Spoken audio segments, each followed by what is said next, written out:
morning, everyone, and welcome to the 2022 Latinx Kidlit Book Festival.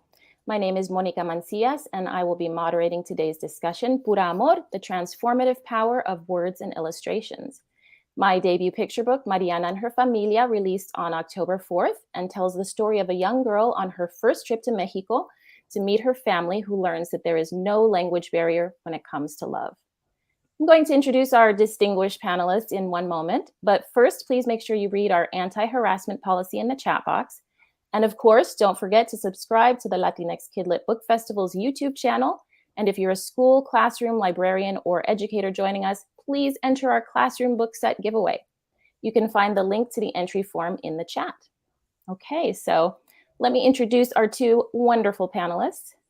First, we have Duncan Tonatio, who grew up in San Miguel de Allende, Mexico, and graduated from Parsons School of Design and Eugene Lang College in New York City. His artwork is inspired by pre-Columbian art, particularly of the Mixtec codices. His aim is to create images and stories that honor the past, but that are relevant to children living today. He is the recipient of the Pura Belpre Award for illustration and the New York Times Best Illustrated Books Award, among many others. His titles include Separate is Never Equal, Sylvia Mendez and Her Family's Fight for Desegregation, Undocumented, A Worker's Fight, Danza, Amalia Hernandez and el Ballet Folclórico de México, and A Land of Books, Dreams of Young Mexica Word Painters, which is available, I believe, on November 15th. Duncan, welcome. Can you tell us a little bit about your upcoming book? Hi, yes, I'm very happy to be here. And this book, A Land of Books, is coming out on November 15th. I'm very excited about it. It's in Mesoamerican times, before the Spanish and other people from Europe came to this continent, there were people like the Mexica, the Mixtecs that made books. There was this rich book-making tradition. And so this book is about that. It's about the people that made the books, why they made them, how they made them, what they were about. I'm very excited about it. I've been inspired by this type of artwork, by Mesoamerican art, for a long time, by the drawings that people made hundreds of years ago. So it made sense to me to make a book about the people that made them and why they made them. So that's what the latest is about. That's amazing. I actually had no idea that there was a bookmaking tradition, so I cannot wait to read that and introduce that to my own daughter. Very cool. Thank you. Okay, and Eric. Hi, Eric. This is Eric Velasquez. He earned his BFA from the School of Visual Arts and has illustrated over 30 children's books, including The Piano Man, Grandma's Records, Grandma's Gift, Octopus Stew, Ruth Objects, The Life of Ruth Bader Ginsburg, and Schoenberg, The Man Who Built a Library. His many accolades include the Coretta Scott King John Steptoe Award for New Talent, the NAACP Image Award, the Pura Belpre Award for Illustration, and the Walter Award from the NDB organization. Welcome, Eric. Can you tell us a little bit about your latest book? Well, my latest book is actually titled Going Places. It's just came out October 4th, written by the great Tanya Bolton, and it's called Going Places, Victor Hugo Green and His Glorious Book. It explains the reasons why Victor Hugo Green wrote and published the Green Book, to keep African Americans safe while traveling and free of terror. So I had a lot of fun illustrating this book. So amazing. I can't wait to read that one. Fantastic. Well, welcome to both of you. I'm so honored to be here talking to both of you, and I'm sure our audience is going to be just delighted to learn from you. So let's jump into some questions. My first question for you each is, when did you first fall in love with illustration, and what inspired you to begin working on children's books? Duncan, let's start with you. Well, the first thing that excited me, that made me want to draw, were comic books. When I was a kid, I remember my cousins came to visit me, and they brought a bunch of comic books like Spider-Man and the X-Men. And, I started collecting comic books, but my cousins and I would get together, over summer break, over winter break. We would usually all go to my grandma's house in Mexico City and share our comic books, but then we would try and make our own. We would make up our own superheroes, our own villains. We would grab old notebooks or fold pieces of paper and create our own imprints with our own villains and stories. And that's when I first started drawing. And, I kind of never stopped. I kept doing it. There were later on, I was interested in like anime and manga and political cartoons and different painters. But for me, it all started when I was about 8 and I discovered comic books for the first time. And in terms of children's books, it wasn't too much later. Like by the time I was a teenager, I was very confident that I wanted to pursue a career in the arts. I like both writing and drawing, but I always thought I was going to do work for adults. And it wasn't really until my last year in college that a professor of mine really liked this illustration style that I had developed, inspired by Mesoamerican art, that introduced me to an editor that published children's books. And that's when I first considered doing children's books. And now I can't imagine doing anything else, because I get to write, I get to draw, I get to share things that I very much care about. But that's a little bit about how I came into that world. Very cool. Yeah, my daughter loves graphic novels, like a lot of kids these days, and she is constantly making comic books and drawing. And I see that with a lot of the kids that I talk to too. So I can understand how you were inspired there. Amazing. Eric, how about you? When were you? What's your history with illustration, and when did you first become inspired to write children's books? So from the time my mom would read to me before I fell asleep, I really fell in love with like the images in the children's books. It was like magical to me because at home we only spoke Spanish. So, my mom actually had to take a class in English so that she can read to me in English, because she was hoping I would fall in love with the English language. And I fell in love with the pictures because I could decipher the story by just looking at the pictures. Yeah. Later, similar to Duncan, I discovered comic books, and that actually helped my reading quite a bit, because if I didn't understand something in the comic books, I would add, "Ma, ¿qué lo que dice aquí?" Like, "Váyase pa'l diccionario." I was like, "Gee, why can't you just tell me the word?" But that combination of the dictionary and the comic books really, really was a big leap for me in terms of my literacy. And then, of course, similar to Duncan, I guess we all kind of are from the same tribe, so to speak. I started creating my own comic books. Oh, my God, for years, I would just draw my own comics, had storylines. I asked my dad to tell me stories, what it was like coming from Puerto Rico in the 50s. I did a whole graphic novel. Wow. So that's really how, I became really interested in illustration. It's been, I guess, like a lifelong passion. I thought I was going to be a cartoonist, actually, but then I was introduced to oil painting in my senior year at the High School of Art and Design, and well, the rest is history. So there it is. That's amazing. What you guys are really making clear to me is how important what you do as an illustrator is for children, and children of all cultures who maybe do have a language barrier, right? Because it is a language in and of itself. So children can relate so much to those pictures that you draw. So it really is a beautiful form of activism, what you guys do as illustrators. Very amazing. So you both have your own signature style of illustration, and I'm curious how you landed. You mentioned a little bit, Duncan, about your earlier interest in pre-Columbian art, but how did you land on this particular style? Did you always have this style, or did you, did you dabble with different styles before you kind of landed on this one that felt right to you? Yeah, no, I didn't always draw like that. And, like I said, the things that I was interested in were comic books, were anime, manga. But so I grew up in Mexico, and then when I was about 15 years old, I came to the US. I have family in both countries. And when I came to the US, I began to miss things that were around me growing up in Mexico, the food, the music, different traditions. And so I really started to become interested in the art of Mexico and the culture of Mexico. My last year in college, I had to have a senior project, and I wanted to do something kind of like a comic book, but that was, political, about current events. And I had a friend that I had met in New York named Sergio. And Sergio is from Mexico, but he's Mixtec, which is an indigenous group. There's modern day Mixtecs, but the Mixtecs were also, a civilization that made these kinds of books that folded out. They're these really long accordion books. And so when I decided that I was going to make this project, one of the first things that I did was go to my university's library and look up Mixtec artwork.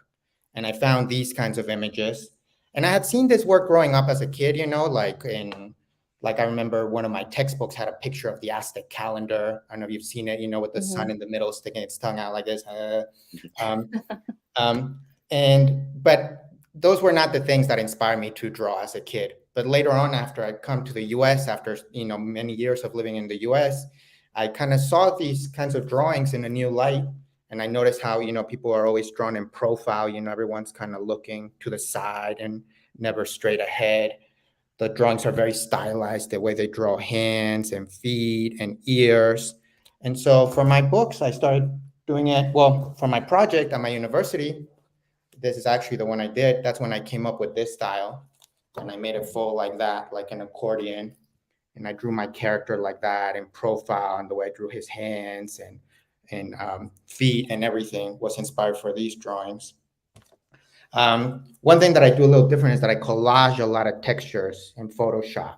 So hopefully it's this combination of something that's, you know, reminiscent of this like ancient art, but hopefully kind of new and fun, interesting also. But that's how I first came up with it. But I drew and I experimented with lots of different technique styles. There are many different things I was interested on. But now for more than 10 years, I've been drawing in this style. That's interesting. And maybe you can actually talk a little bit about, you know, how you make the art. For those of us who are art dummies, you know, I know that some people use watercolors, some people work in the digital domain. How do you use, you mentioned you do some collaging in Photoshop, but what is your process typically? Sure, let me see. You know, so I'll draw on a piece of paper, like on a notebook with a pencil, and then I go over my drawing with a pen. Then I have my handy dandy scanner, and I scan my my drawings, but then I scan all sorts of textures. I'm scared. I'm not sure if I can share my screen. Not sure either. I'm not sure either. I don't want to get into it in case there's any kind of technical issues. But then in Photoshop, I can, different things that I've scanned or that I photograph, I can kind of like paste into. It's kind of a little bit like coloring by numbers, but with textures. And so it's a little bit like I grab like different papers or different fabrics and cut them and glue them. But instead of using scissors and glue, I use a program on the computer. And it works for me because I'm kind of messy and stuff. So that helps Very me. cool. Very cool. So Eric, can you tell us a little bit about how you landed on your style? So once I was introduced to oil painting at the High School of Art and Design, I think that was pretty it for me in terms of that pathway, because my teacher was Max Ginsberg, who to this day considers himself a social realist. So realism was really always at the core of my training, very academic training. I went on to study with Harvey Dinnerstein, who also is a social realist, who actually marched along with Dr. Martin Luther King down to Selma and documented through drawings, you know, that whole trek and experience. So I was highly influenced by you know, his work and just like his social consciousness. Now, fast forwarding you know, years and years later, like 30 years later, I'm preparing a talk on Ezra Jack Keats from my class at FIT. And I had some of the books that I had borrowed from the library on my coffee table and had my mother over who was visiting. And I was really curious because I had a lot of books growing up, but I didn't have any by Ezra Jack Keats. And so I held up the book Snowy Day and I said, hey, Ma, why wasn't this book in our collection? And I thought I was going to shock her or stump her. And she so casually just said, oh, I know that book. I said, wow. I would see it all the time in the bookstore. I said, okay, so why wasn't it part of my collection? And it was so weird because she just said, because the boy, he doesn't look real. Oh, interesting. Said, wait a minute. So here I'm thinking I'm a creature of my own creation, you know, I'm a realist artist. And it's like, oh my God. I said, so wait a minute. So all my books, yeah, all of the books that I brought home, the people look real. And I said, oh wow. And it was like, And that was it. Yeah. It's, I realized I've been steered in this direction from the very beginning. So it's really That's interesting. interesting. Yeah. And And do you? especially the power of what you expose your children to. Yes. Yes. Yeah. So, and I was actually going to ask both of you that of, is that you both have a sense of social justice and activism in your books. And so has that been important for you both from the start? It sounds like it has. It's been a conscious decision to write those kinds and illustrate those kinds of books. Yeah. Yeah, definitely. I mean, you know, like I said, since I was a teenager, I thought I was going to be an artist, but I always thought that I was going to do things for adults. But I always had this big interest in social justice. I think after, like I said, after I came to the US, I became interested in the art of Mexico, the culture of Mexico, but also different issues that affect people of Mexican origin on both sides of the border. There's such a large Mexican American community in the US, and different issues like immigration, like segregation that affect the community. And so that was always something, an interest of mine. And so when I did children's books, when I kind of met this editor, that was always something that I wanted to find a way to talk about through the books, and obviously, if your audience are young readers, you want to make the book in such a way that they can relate to, that they can, more than anything that they can relate to. It might not be the most counterintuitive topic to write about segregation, for instance, but I think there's a way to do it especially if you can make your story, your character, someone that young readers can identify with. But that's always been, not all my books are about that, but I have several books that talk on that, that deal with social justice, and it's definitely a big interest of mine, and has been from the beginning.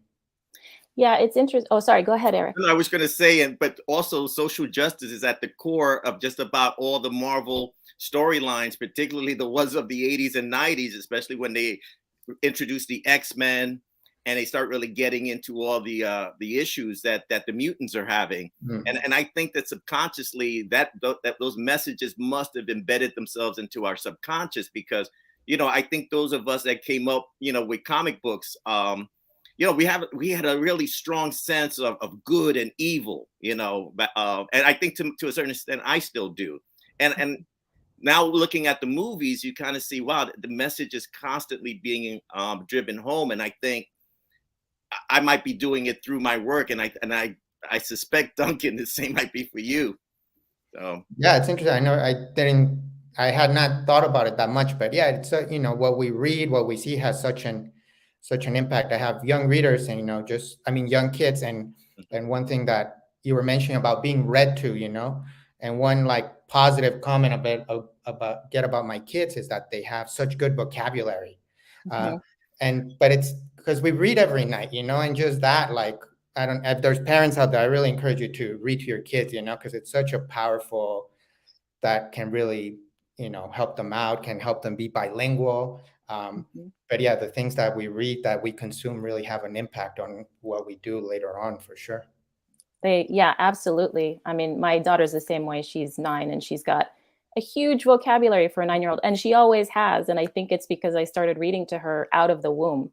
And sometimes I would sit there for hours every day reading to her. And sometimes I think, am I insane for reading to her? It's just, how do you pass the days when you have a young baby, right? And it just felt intuitive to me to share my love of words with her. So, and I wanted to mention too, I'm not an illustrator, but I find it interesting that a lot of us do use writing and illustration in books as a form of social activism, right? And I didn't even really realize that that's what I was doing at first, but I grew up with activist parents. My parents were at UC Berkeley during the civil rights and were very involved. They were part of the socialist movement. I know that's a bad word to some, but I've always been proud of that history. My father was very active in the Latino community here in Los Angeles and even in Mexico. So I kind of grew up with that sense that I wanted to be an activist or to change the world someday. And it just happened that I was passionate about writing and I loved writing. And I never necessarily made the conscious choice in the beginning that those two things were going to be married.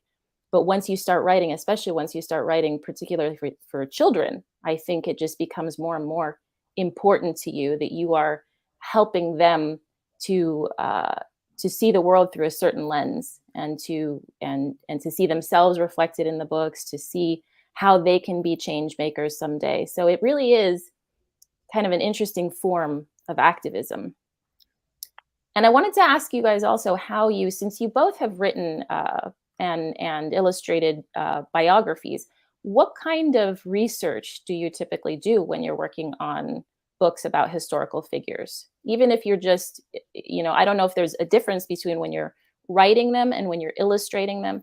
What is there a difference between the two in terms of what research you do? Well, I can tell you that I do a tremendous amount of research, and it's grown over time for me. What I tend to do, I spend a lot of time just going through images. Now I'm reading material, stuff that doesn't even appear on the artwork that I'm creating.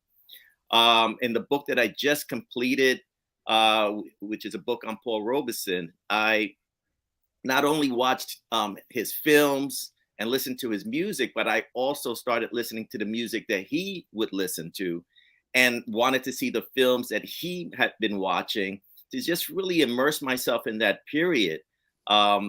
So I felt like I was going off on these tangents, and then I was even reading the works of the people that he came in contact with.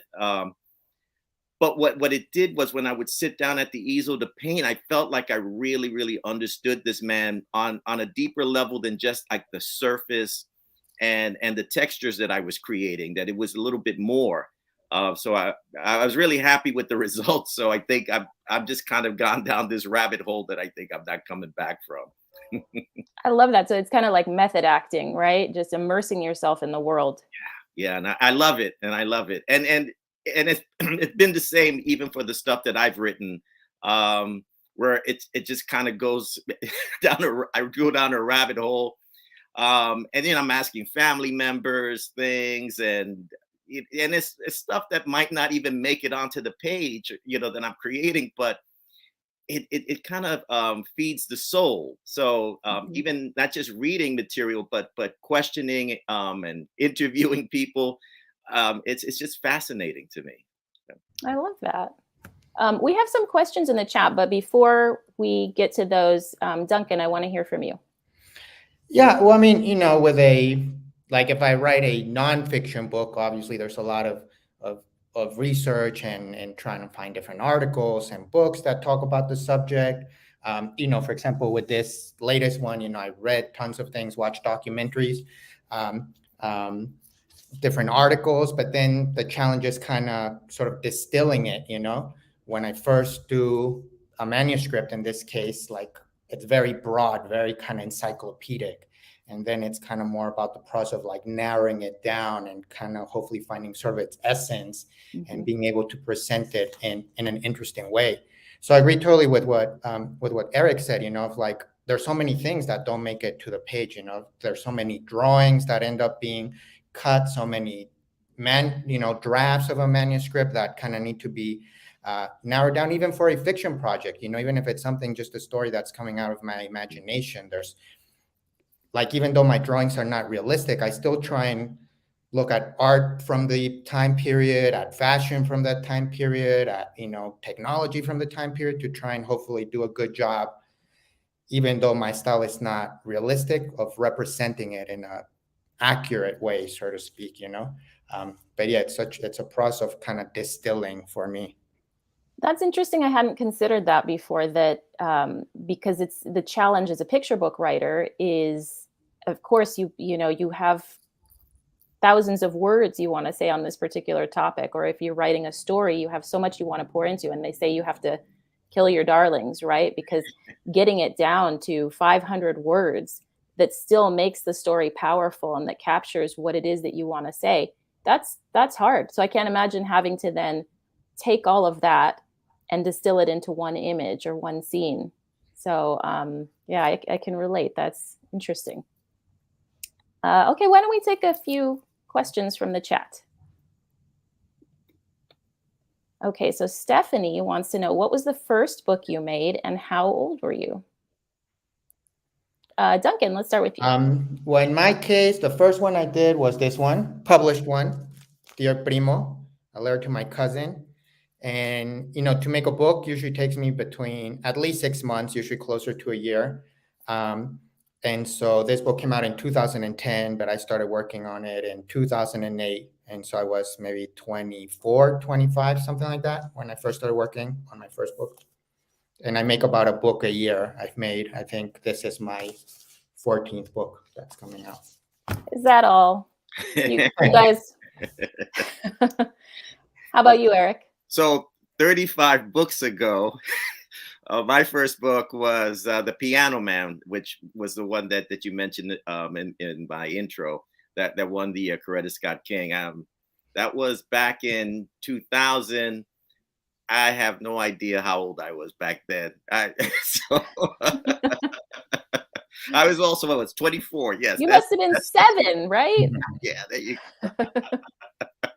But that was the first book. And I'm so happy that it won the award, because then I was able to keep working. And similar to Duncan, it's either one to 2 books a year.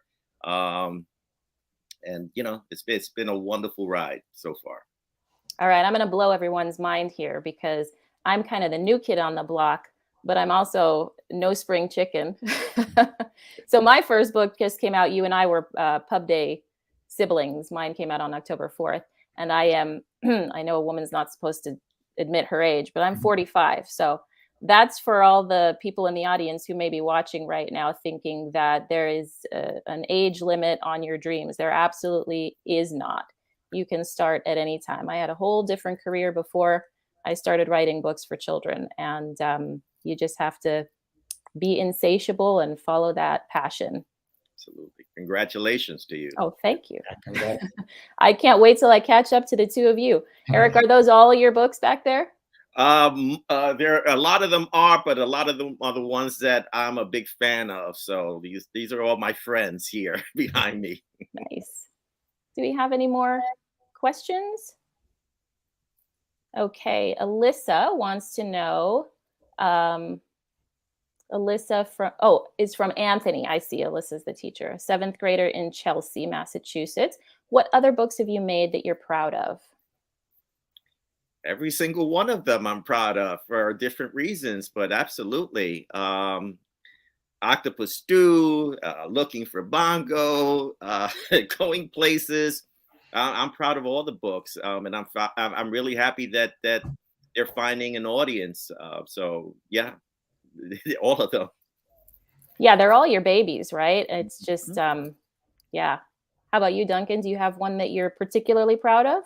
Yeah, I mean, it's hard to just choose one, but I think there's different things about each book, or, different aspects that I'm particularly proud of. I did a book called Funny Bones, for example, and I really like the design of the book. I used different types of fonts in it. I was able to include Guadalupe Esposada's artwork. He did these skeleton drawings. So I was able to combine the artwork of this man who made these calavera drawings like more than 100 years ago with my illustrations. So I was very happy with that kind of combination.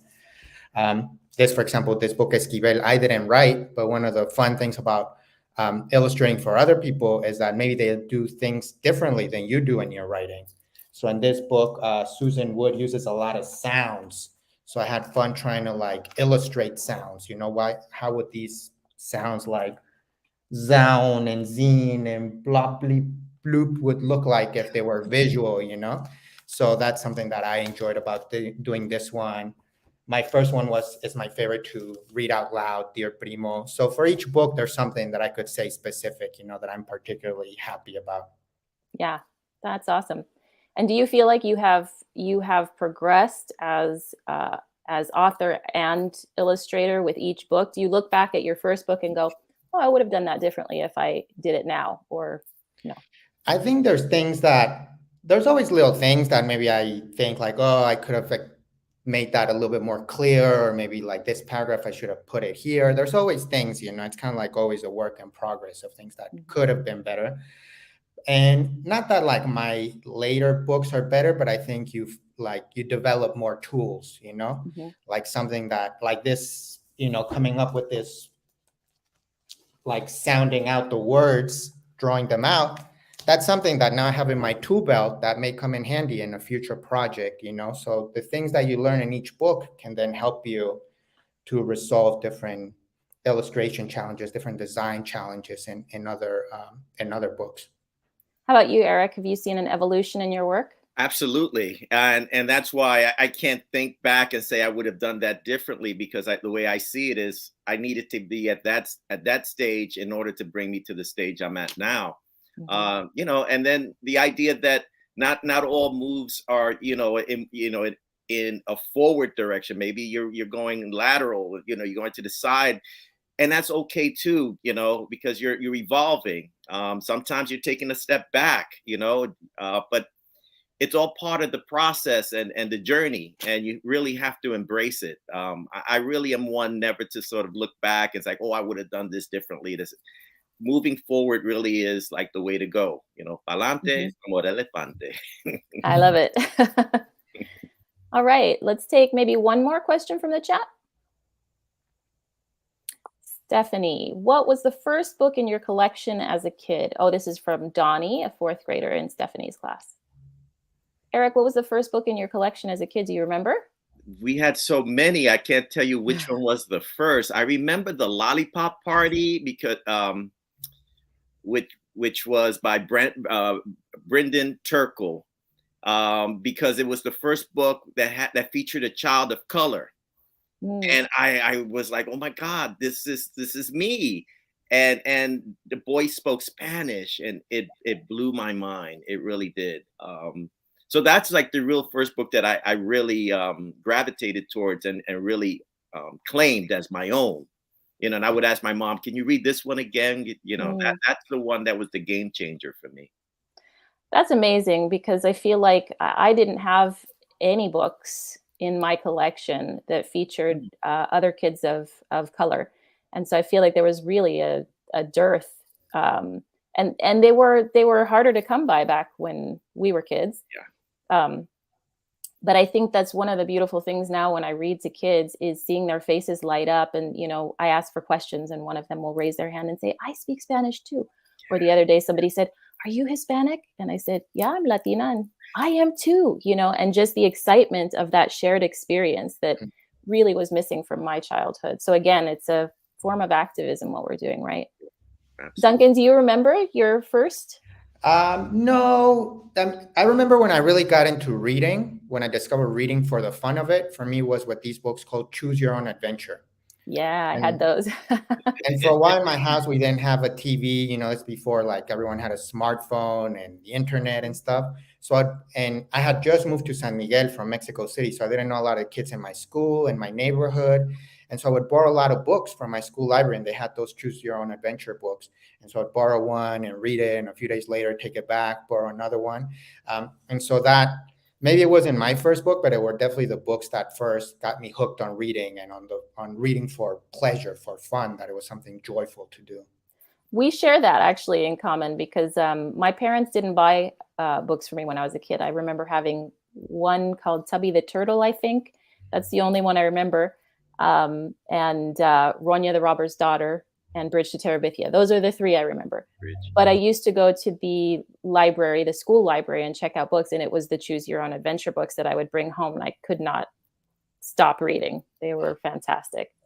Okay, so actually I'm being told we have lots of good questions from the chat. So let's see a couple more. Okay, so this is from Donnie. What was the most difficult book to write? Whatever book I'm currently working on. It's always a challenge, and you think that whenever you make a book, like now that I've done, now that you've been doing it, now that I've done it, like the next one will be easier. But there's always, trying to find the story. For one thing, I'm assuming this is probably true for you also, but not everything we write, not everything we create becomes a book. There's a lot of things that get rejected, that get put to the side, and maybe some years later you kind of work on them again. And then when you're working on, and for me personally, I'll write on a notebook, then I'll type my manuscript, I'll send to my editor. And then a lot of times I'll be like, I don't know about this. And when he says, okay, this is interesting, but it'll be full of questions, comments, things on the margins. I don't know about this ending. Maybe this should be here. Can you explain this more? And so that's always a little challenging to, because you've put all this effort into making something and you feel very proud of it. And then to see that it's not quite there for other people. But I have a lot of confidence in my editor. I've worked mostly with the same editor for all my books. And so I have a lot of trust in him, and he's done a great job with other authors. I know he's edited a lot of Tanya's books. And so he has a lot of experience working with different people for many years. So I think usually his observations, his comments are good. And so it can be a little frustrating when that is happening, but I know it's a part of the process. Yeah. They say that writing is rewriting, right? I keep telling the kids I read to that most of what we do is revision and editing and writing over and over again. Eric, what's I had to reach for it and follow Duncan's example. This is the hardest book I've ever worked on, Octopus Stew. Why? Because it features an octopus in the story that has grown to enormous proportions and grabs grandma and takes her captive. So writing it was a lot of fun. And then I remember the day I turned to my wife and said, I think I just ruined my career. She's like, what's the matter? What you do? It's like, I wrote a story with an octopus. I've never painted an octopus. I don't know much about them aside from eating octopus stew and ensalada de pulpo. I'm like, and I was really scared for a while, but then I settled down. And then a trick that I do is I just pretend someone else wrote it and then follow the process. I did the research. I watched films and documentaries. I started doing the sketches. And then I was able to develop the look of the octopus. But this one by far was the most challenging because it took me out of my comfort zone. Interesting. That's interesting. So I'm actually going to jump in on this question because I write across genres and categories. So in addition to picture books, I write middle grade.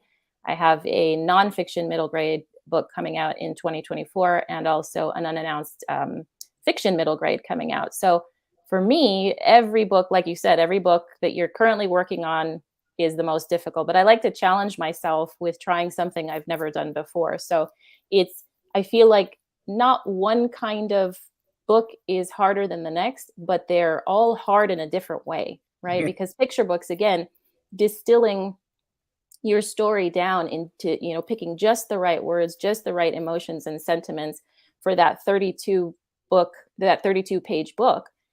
That's a challenge, right? But writing a novel is time consuming. It's, 6 months to a year of your life.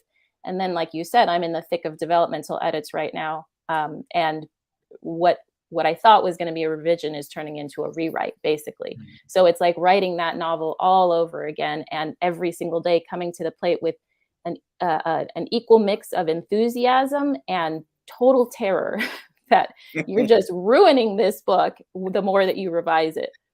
And then the nonfiction book is a compendium of 6 Latina figures.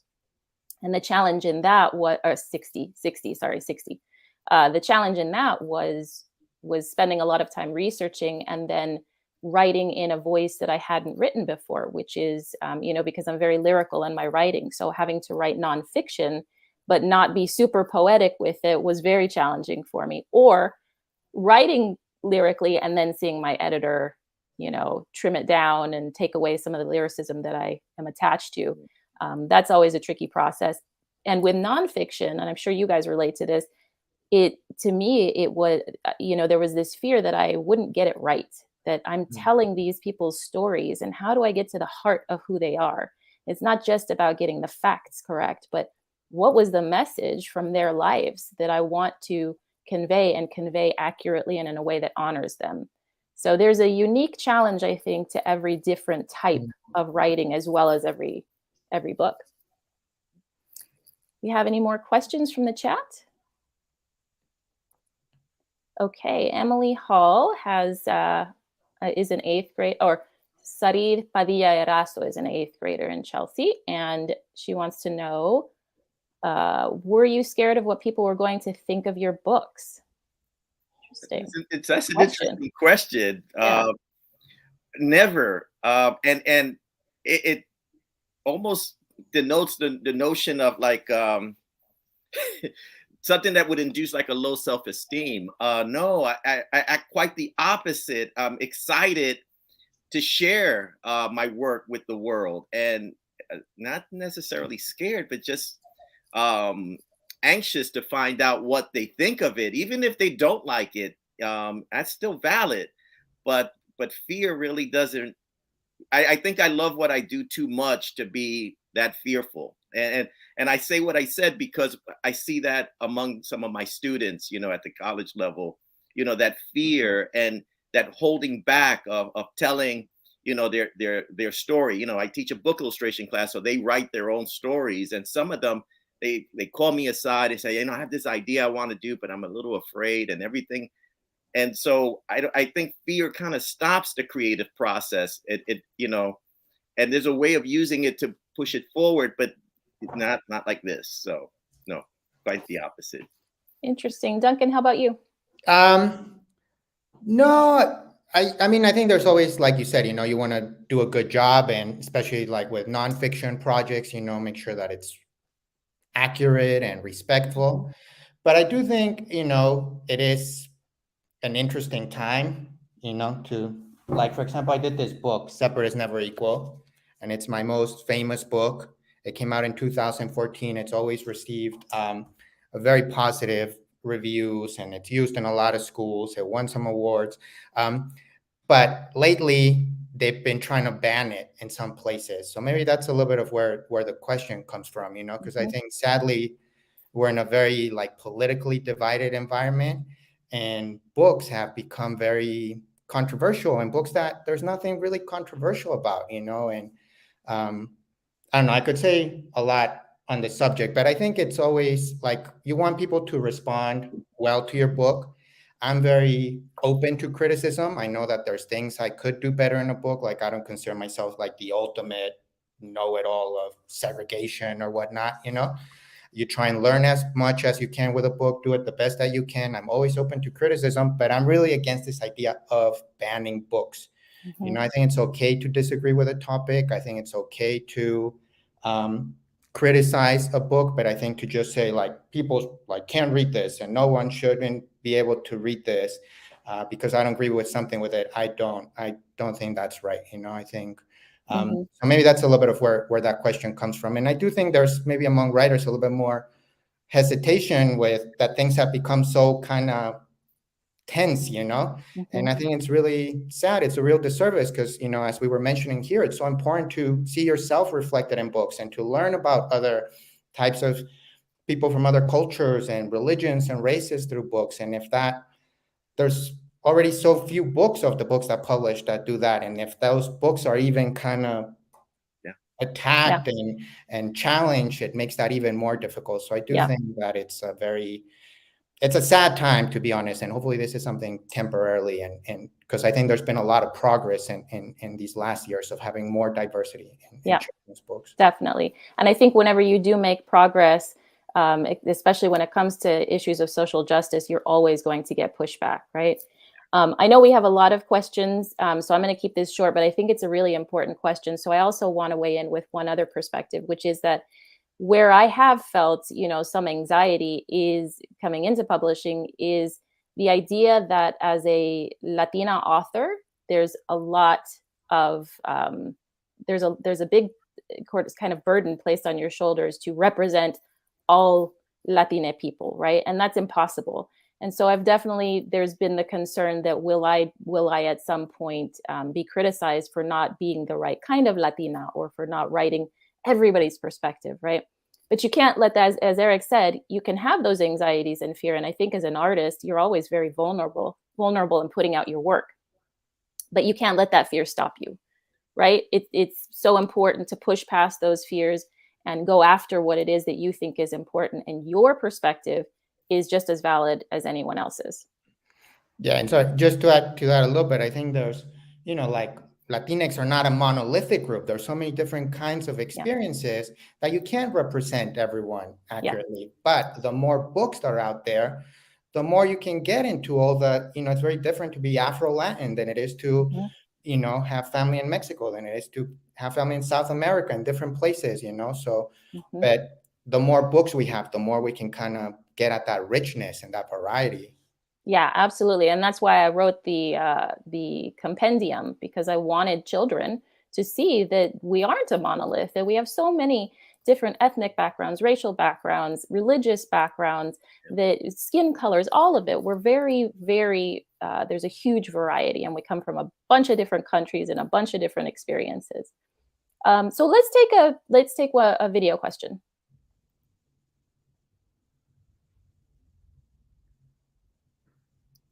Okay, this is from Bethany, third grader from Maryland. Hi, my name is Bethany, and I'm in third grade. My question for an author is, how do you think of a question to write a book about? Good question. Eric, do you want to start? How do you think of a question to write a book about? Yeah, what inspires you to write a new book, I guess? Okay. So, so I think I draw a lot of my inspirations from my family. I was so fortunate to have a mother, a father, and a grandmother all under one roof. And my biggest storytelling mentor basically was my dad, who, when it was his turn to read to me, he would grab the book, put me at the bed, and then he'd put the book down and say, "Why don't you tell me a story today?" And then I would conjure up. That's basically where Octopus Stew comes from. And then he would critique me along the way. And as like, oh, come on, start all over again. That doesn't work. That doesn't work. Or you're mixing the characters together. And so he kind of trained me how to tell a story like on demand. Wow. And sometimes we would do that also with music. We would sing songs to each other, and he's like, no, you're losing the beat. You got to stay to the beat. Stay to the beat. Con la clave. So it was a lot of fun because it was always on demand, and I think it helped train me into that notion. And so I've always embraced that sort of storytelling. And this is, I feel that my work is a celebration of storytelling because of that. And that's thanks to my family. So I always figure I'm honoring my family, and they're the greatest inspiration for the books that I create. I love that. You had thick skin coming in, right? You didn't have, like, for a lot of us, it's that first experience with an editor is a little bit, my dad, they're super tough. Awesome. Eric, Duncan, do you ever have, like, where does your inspiration come from? How do you come up with a new book? There's different places, but one big one is things that I'm interested in, things that I care about. And so I feel very lucky that I'm an author, illustrator, like I wanted to know more about the people that made these kinds of books, or I wanted to know more about, who made these drawings, these skeleton drawings, and why. And so I feel super fortunate that as a author and illustrator, I can delve into those topics that I find interesting, that I care about, and hopefully, present it in an interesting format for young readers. So yeah, there's different places, but that's definitely a big one, or questions of social justice that maybe it's not about like a particular person, but how do I take that topic and be able to talk about it, to present it to young readers. So a big thing is just things that I find important, that I care about, that I want to learn more about. Yeah, absolutely. I think for me, it's the same. I mean, they say to write what you know. And so I typically mine my childhood Mariana and her familia might as well be Monica and her familia. It's all about me, right? The next book I have coming out, The Worry Balloon, was inspired by issues of anxiety that run through my own family, and what I was seeing happening with my daughter and other children as we during the pandemic, as we opened back up, and that sort of anxiety that was created. So I definitely mine, from my own experiences and from what I see happening around me to the kids in my life. My not my current novel is inspired in large part by my little sister, who is just turned 13 years old and has gone through some big events in her life. But as I'm writing those stories, I'm really the one who spills out onto the page. It's my experiences that really come out. Do we have another video question? Okay, this is from Fiona, 7th grader in New Jersey. So this question is more directed at illustrators than authors. And it is, what is a feature of your current art style that you enjoy or you like, and why?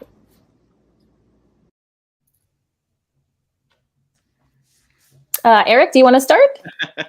Well, the feature of my art style is realism, and it's not just realism in terms of that the people look real, but realism in the sense that I do a lot of nonfiction and cover real events. So to me, it's the joy of my life that when someone sees one of my books, particularly children, and say, "Oh, you see this picture? It looks like my Uncle Louis. He looks just like this."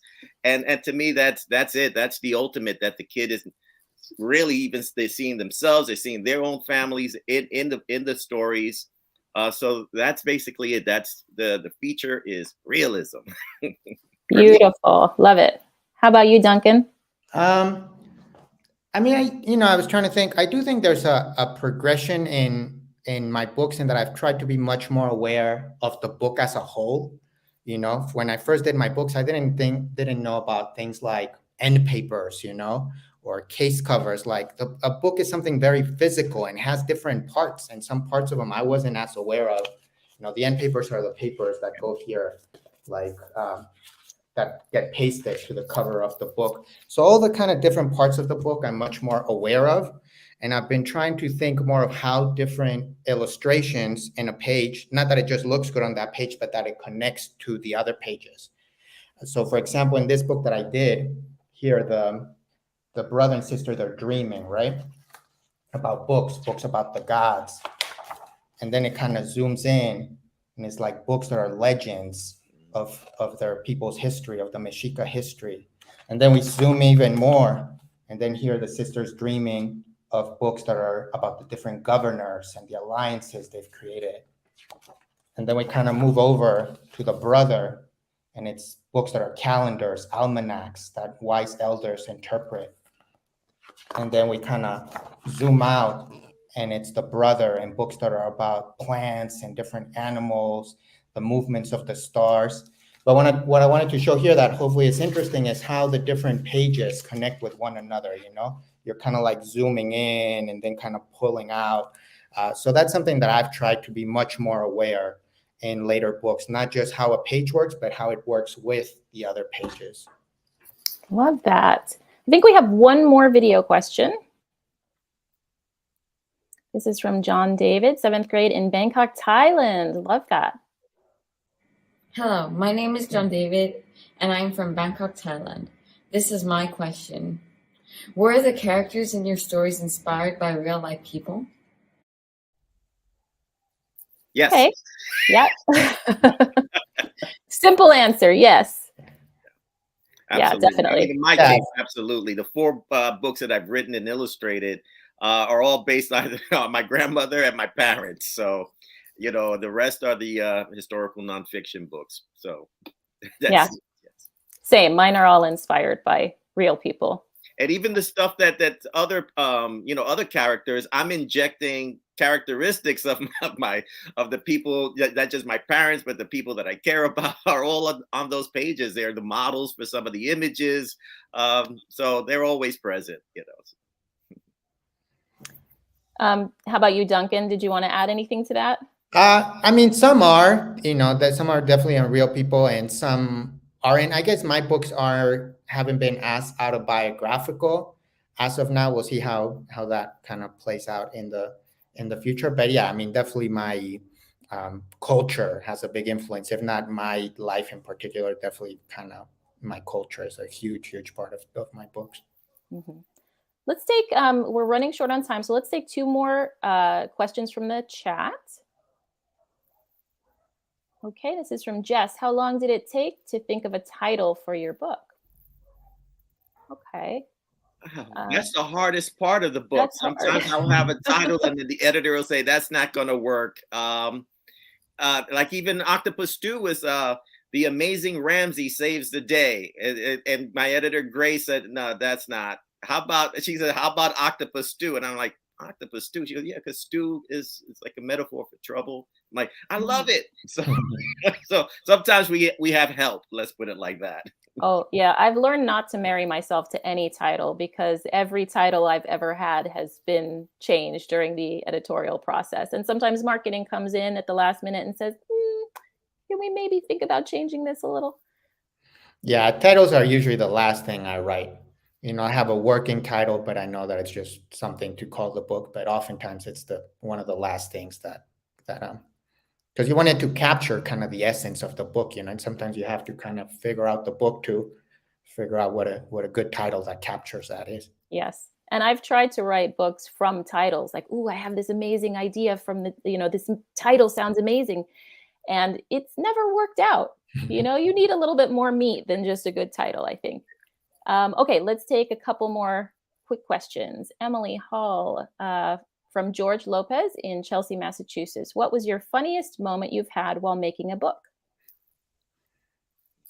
It's a good question. Funniest moment.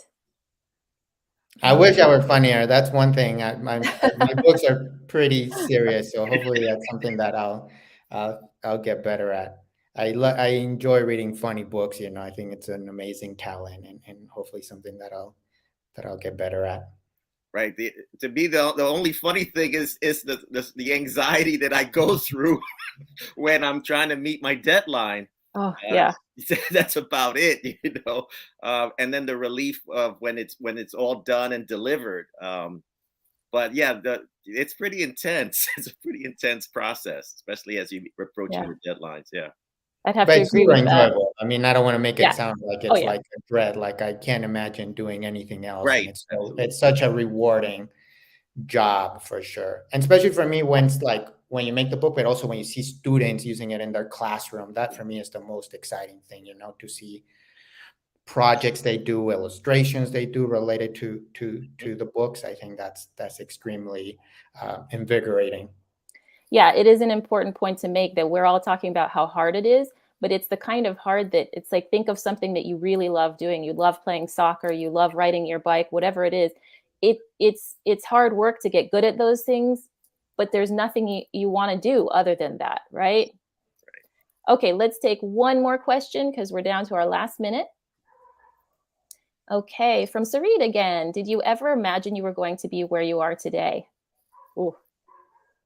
No, never. And fortunately, I had a strong family that believed in me, even at times when I didn't believe in myself, but and friends and mentors that really helped to push me forward. But no, I did not imagine. No. How about you, Duncan? I mean, I knew I wanted to do something in the arts, but I didn't quite consider doing children's books. But like I said, I can't imagine doing soming different. I just love it so much, and I'm so happy, and it's such a wonderful medium and such a supportive community too, that I really love being part of it and being in it. Yeah, same with me. I didn't necessarily know that I would wind up writing children's books, but I always dreamed that I would be a writer and that I would somehow change the world in some small way. So, but I did practice my signature from like the time I was 8 years old for when it was time. So that part I was ready for. I knew that I'd be signing autographs. Oh, that's awesome. At one point, I just didn't know exactly in what context. I was almost most scared of that than anything else was signing books because I have terrible handwriting. Okay, I'm afraid I could talk to you guys all day, but we have to wrap it up. So I just want to say a heartfelt thanks to both of you for your time today. This was so much fun. And I want to thank our audience. I hope you guys also had a wonderful time with us. And we will see you next year.